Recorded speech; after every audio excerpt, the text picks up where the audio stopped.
Dans les années 40, pendant la Deuxième Guerre mondiale, les hommes étant au combat, il fallait effectivement former des femmes à la construction des avions et des chars. Et cette procédure a été utilisée à cette époque pour former rapidement quelqu'un à être efficace sur un poste.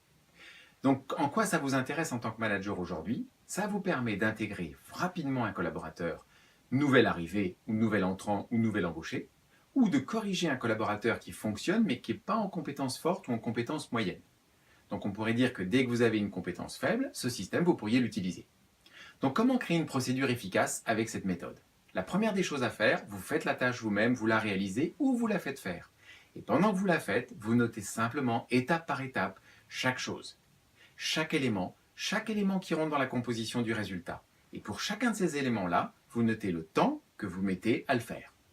N'oubliez pas qu'avec le temps et l'action, la dernière chose qu'il faudra rajouter, c'est entre guillemets le modèle, l'élément clé ou la chose à produire, une espèce de référence, une référence qui vous permettra ou qui permettra plutôt au collaborateur de comprendre exactement ce qu'il est censé produire et le niveau de qualité attendu avec le niveau de délai attendu.